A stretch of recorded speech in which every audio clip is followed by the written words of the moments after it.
الحمدللہ الحمدللہ الذی ہدانا لہذا وما كنا لنہتدی لولا ان ہدانا اللہ والصلاة والسلام علی اشرف الانبیاء محمد وآلہ واصحابہ اجمعین اما بعد فاعوذ باللہ من الشیطان الرجیم اللہم رب اشرح لی صدری ویسر لی امری واحلل عقدۃ من لسانی یفقہوا قولی۔ بسم اللہ الرحمن الرحیم۔ آج ہم آیت نمبر 10 سے شروع کریں گے۔ اللہ تعالیٰ فرماتے ہیں خلق السماوات بغیر عمد ترونہا۔ بات ہو رہی تھی کہ اللہ تعالیٰ کی جو بہترین بے شمار نشانیاں اس کی قدرت، کہ اللہ تعالیٰ نے آسمانوں کو پیدا کیا بغیر عمد، بغیر ستونوں کے۔ ہم چھوٹی سی کوئی بلڈنگ بناتے ہیں تو اس کے لیے کیا کہتے ہیں، جب تک ہم اس کا عمود نہیں بتائیں گے، پلر نہیں بنائیں گے، اس وقت تک یہ بلڈنگ کھڑی نہیں ہو سکتی، بلڈنگ گر جائے گی۔ لیکن اللہ تعالیٰ کی کاریگری کو دیکھیے کہ اس نے آسمان اتنے بڑے، جہاں جی چاہے چلے جائیں، چلتے جائیں، ہزاروں میل چلتے جائیں، آپ کو کہیں بھی آسمان کے نیچے ستون، پلر نظر نہیں ہے۔ اور یہ بہت بڑا ایویڈنس ہے اللہ تعالیٰ اس کو بنانے والا کون ہے؟ اللہ ہے۔ اللہ کے علاوہ کوئی نہیں بنا سکتا ہے۔ خلق السماوات بغیر عمد ترونہا۔ تم ان آسمان کو دیکھتے ہو کہ اس نے بغیر ستونوں کے، بغیر وداؤٹ پلر اس نے پیدا کیا ہے۔ وَأَلْقَى فِي الْأَرْضِ رَوَاسِيَ۔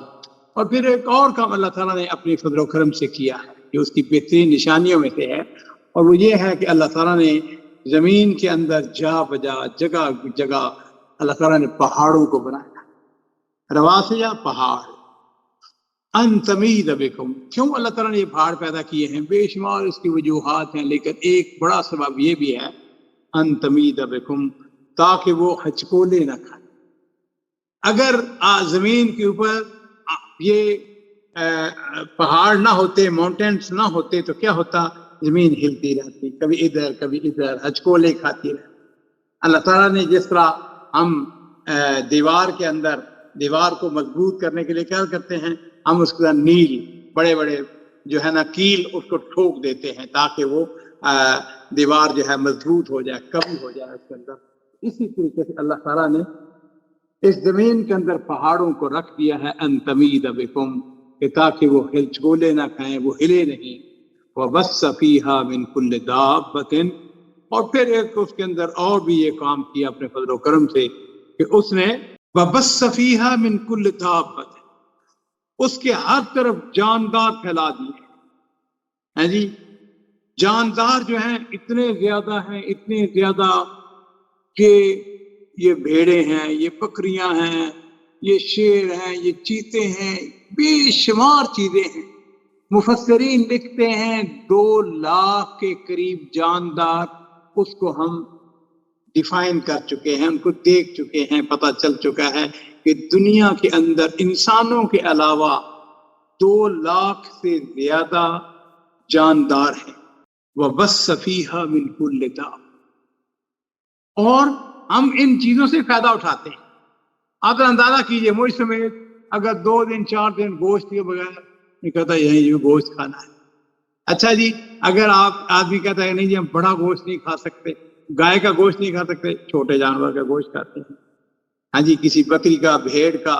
یہاں پہ سعودی جو ہے وہ نعیمی گوشت کھاتے ہیں، وہ بہت اچھا ہوتا ہے، بہت مہنگا ہوتا ہے، لیکن اس کے باوجود پھر اس کے بعد ہم کہتے ہیں نہیں جی یہ ثقیل ہوتا ہے، معدے کو ثقیل ہوتا ہے، دل کی بیماریوں کے لیے اچھا نہیں ہوتا ہے۔ اس کے لیے کیا ہے جی، اللہ تعالیٰ نے ہمارے لیے بے شمار چھوٹے چھوٹے مرغیاں، چکن پیدا کر دیے، فلاں پیدا کر دیے، مرغابی ہے، پرندہ ہے، جس کو مفسرین میں نے کیا کہ 2 لاکھ کے۔ اسی طرح جانداروں کے علاوہ ایک اور چیز جو اللہ نے پیدا کی ہے وہ ہے نباتات۔ یہ بے شمار درخت، بے شمار پھول، پتیاں، پھر اس کے بعد بے شمار درخت ہیں، انواع و اقسام، اتنے درخت ہیں کہ ان کا حساب ہی کوئی نہیں ہے۔ کچھ ایسے درخت ہیں جو کہ ریتلی زمین میں پیدا ہوتے ہیں، کچھ ایسے ہیں جو پہاڑوں کے اندر پیدا ہوتے ہیں، کچھ ایسے ہیں جو ٹھنڈے علاقوں میں پیدا ہوتے ہیں، کچھ ایسے ہیں جو گرم علاقوں میں پیدا ہوتے ہیں۔